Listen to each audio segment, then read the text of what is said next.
आता बाहेर ना एकदम भारी वातावरण झालं आणि उद्यापासून श्रावण लागतं म्हटल्यावर बिर्याणी तर झालीच पाहिजे. चला बनवूया.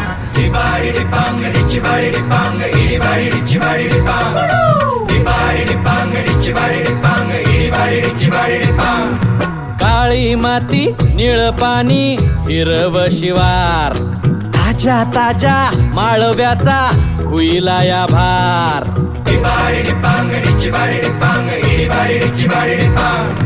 काळी माती निळ पाणी हिरव शिवार, ताज्या ताज्या माळव्याचा हुईला या भार.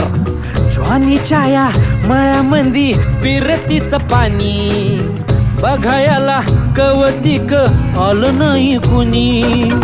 मळ्याला या मळेवाली भेटलीच नाय, अगराने माझ्या मळ्यामंदी घुसशील का?